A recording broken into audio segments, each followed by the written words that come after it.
Olá pessoal, eu sou o professor Marcelo e hoje nós vamos dar continuidade aos nossos estudos de História, tendo como base, como referência, o capítulo 10 do nosso livro Olhares de História, volume 1.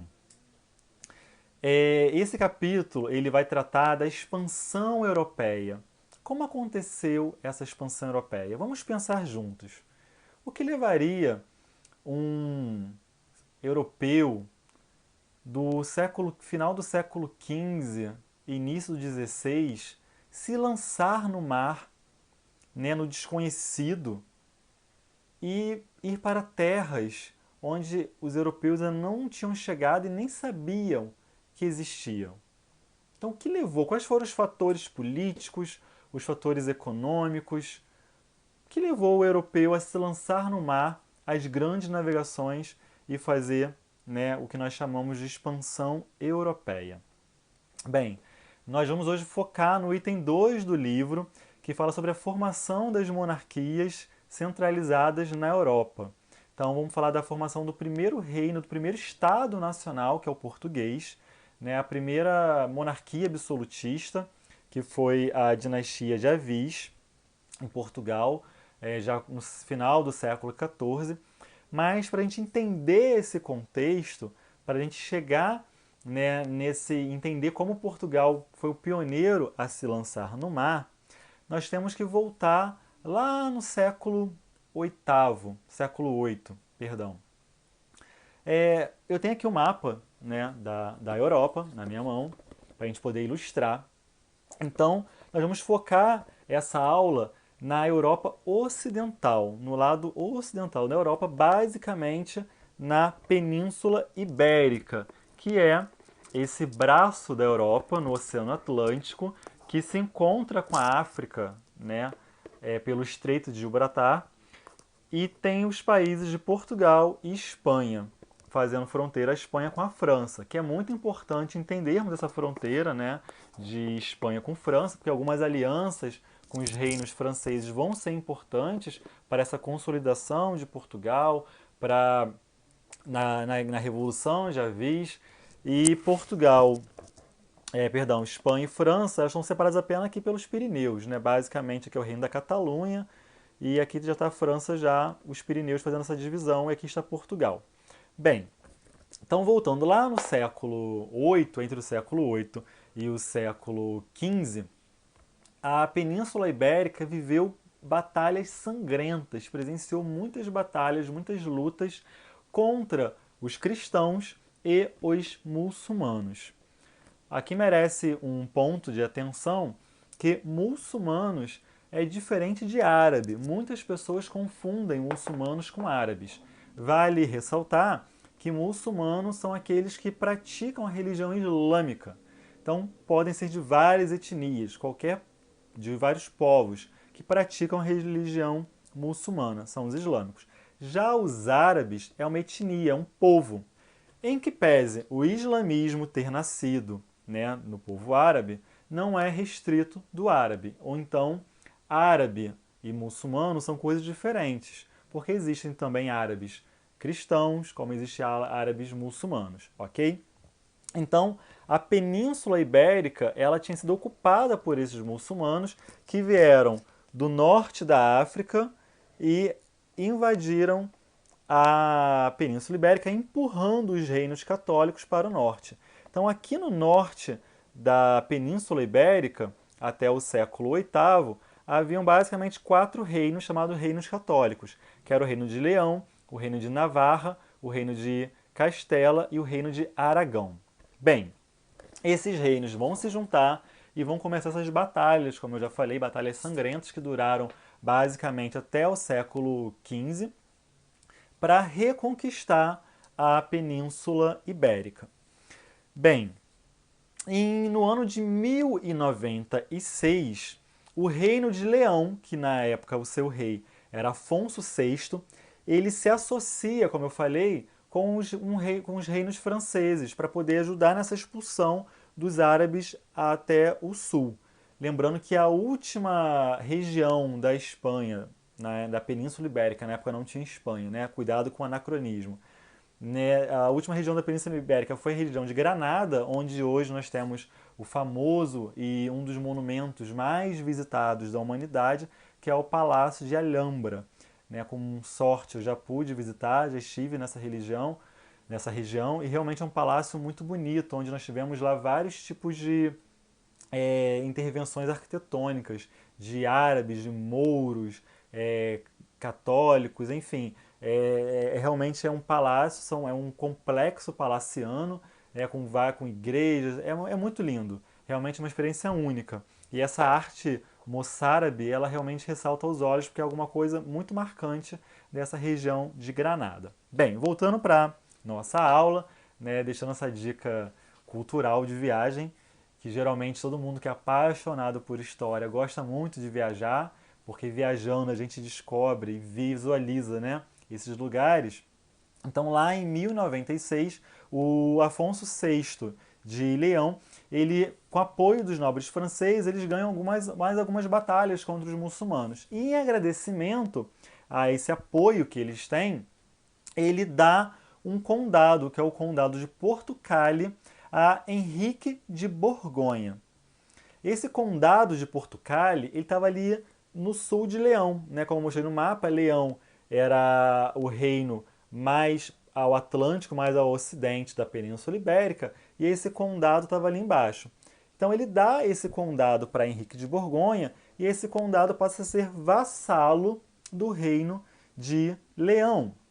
Só que ele não dá apenas o condado de Portucale para Henrique de Borgonha. Ele dá algo mais. Ele dá a mão de sua filha, Teresa de Leão, para Henrique de Borgonha. Bem, Teresa de Leão e Henrique de Borgonha, eles têm um filho que será Dom Afonso Henriques.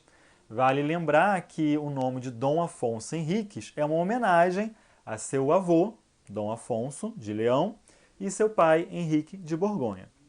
Em 1125, Dom Afonso Henriques ele assume o trono, né, desse condado, dessa terra recebida pelo seu pai, pela sua mãe, do seu avô. Ele assume o trono, só que ele não vai ser mais um reino vassalo, um condado vassalo do Reino de Leão.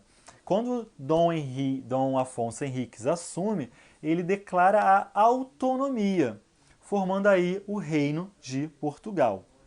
Então, em 1125, Portugal declara a independência do Reino de Leão, formando-se aí o Reino de Portugal, sendo Dom Afonso Henriques o primeiro rei de Portugal, quando inicia-se a dinastia de Borgonha, ou, como alguns falam, a dinastia Afonsina. Ok, pessoal?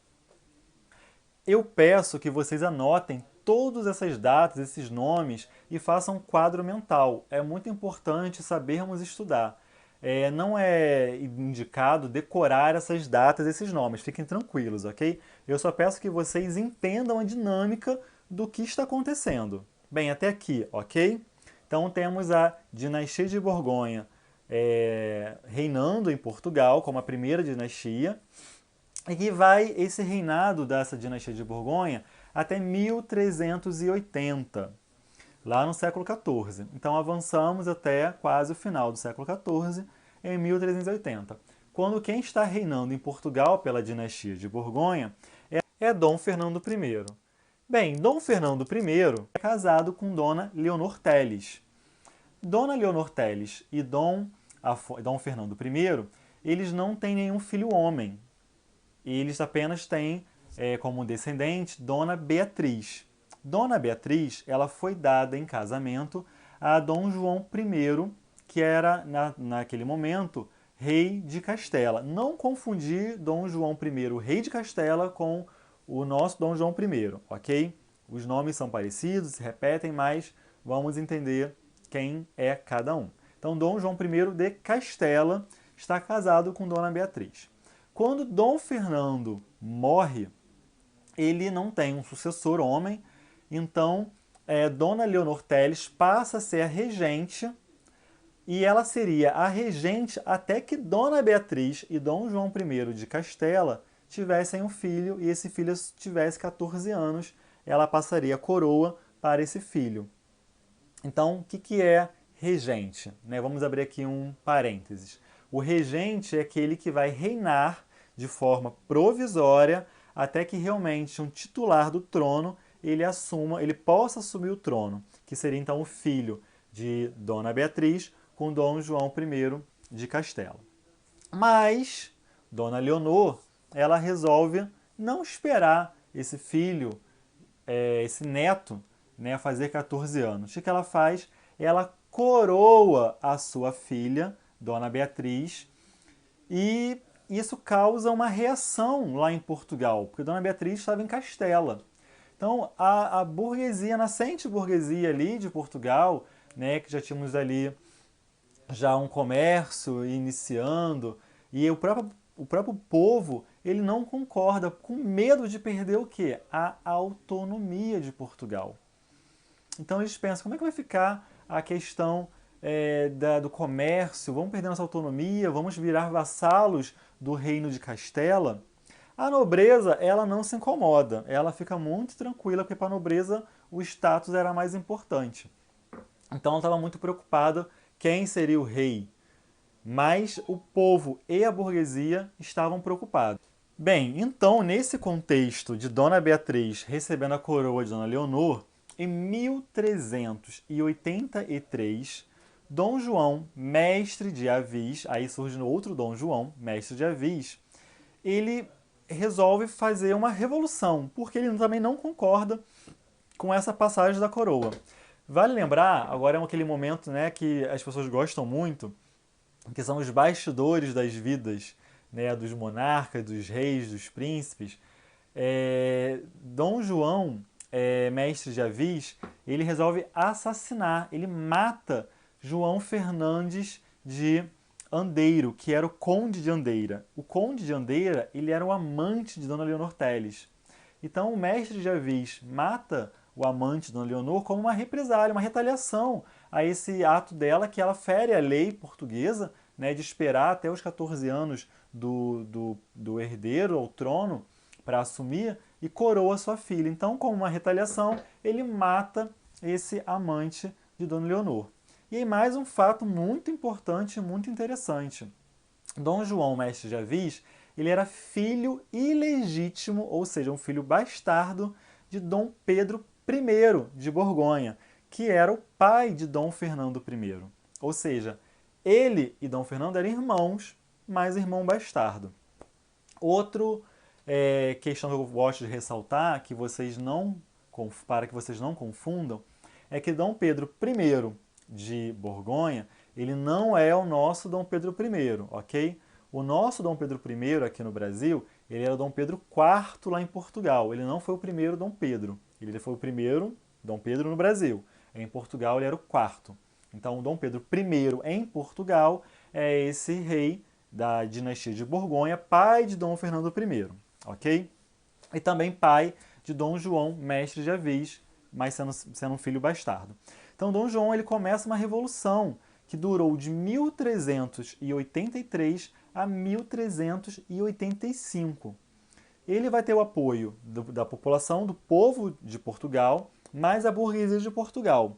E atrelado a eles, quem vai estar? A nobreza da Inglaterra. Então a Inglaterra se alia a Avis, ao mestre de Avis, com a população e a burguesia. E contra eles, do outro lado, vai estar o Reino de Castela, mais os nobres de Portugal, mais a França.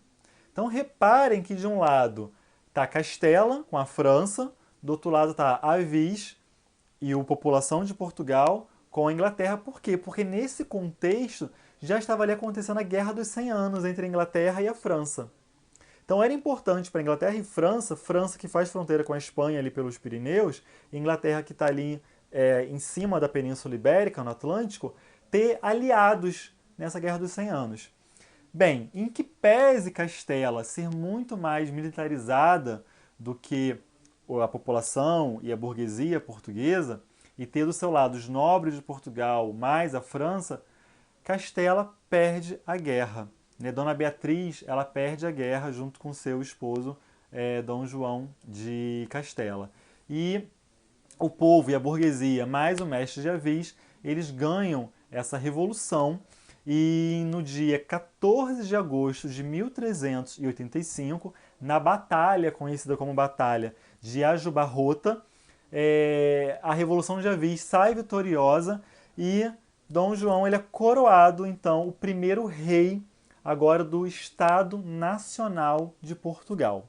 Porque antes era apenas um reino de Portugal, agora é um Estado nacional. Porque nesse momento nós temos o apoio da burguesia. A burguesia ela se atrela a esse rei absolutista, né, e vai então nascer o Estado Nacional. Portugal é como o primeiro Estado Nacional a surgir. Ok? Bem, pessoal, então, como nós temos agora o Dom João da dinastia de Avis, né, começando o seu reinado com esse apoio da burguesia, a burguesia ela vai investir fortemente o que? No comércio, sobretudo na indústria naval. Porque Portugal ele já era um entreposto muito importante ali entre o Mediterrâneo, né, lembrando que Portugal, vamos pegar aqui nosso mapa novamente. Portugal ele está aqui banhado ao sul pelo Mediterrâneo e aqui na face ocidental pelo Atlântico. Então, Portugal, na cidade sobretudo de Lisboa e de Porto, eram dois entreportos muito importantes desse comércio do Mediterrâneo com o Mar do Norte. Então, a burguesia portuguesa ela começa a investir na indústria naval, a investir no comércio marítimo, né, nessa política mercantil, que nós chamamos, né, o mercantilismo, e começa a se lançar no mar. E é justamente nesse contexto, Portugal, como primeiro Estado nacional, com essa burguesia fortalecida após a Revolução de Avis, que Portugal vai ser o pioneiro a se lançar no mar, conquistando toda a costa ocidental da África, com vários entrepostos na costa ocidental da África, e chegando até mesmo à América, aqui no Brasil. Então, pessoal, olha como é importante a gente entender o contexto que se dá, né, o Estado português, o nascimento, o surgimento do Estado português para nós aqui no Brasil. Né? Vale a pena consignar que nós não vamos falar de descobrimento do Brasil pelos portugueses, pelos europeus, até porque essa palavra ela tem que ser problematizada. Não falamos mais em descobrimento, mas na chegada ou na invasão dos europeus. Por quê? Porque já haviam povos nativos, já haviam povos originais aqui na América. Então, essa foi nossa aula de expansão europeia, com foco aí nos reinos de Portugal e na Revolução de Avis, finalizando o capítulo 10 do nosso livro, o último capítulo do nosso livro Olhares da História, volume 1, aí para a nossa turma de primeiro ano. Eu espero que vocês tenham gostado e tenham entendido todo esse contexto. Eu peço que vocês comentem aqui embaixo o que vocês acharam mais importante desse tópico, o que vocês não conheciam e ficaram agora conhecendo através dessa aula. E também comentem aqui dúvidas sobre esse tema, tá bom? Obrigado pela atenção, espero que tenham gostado.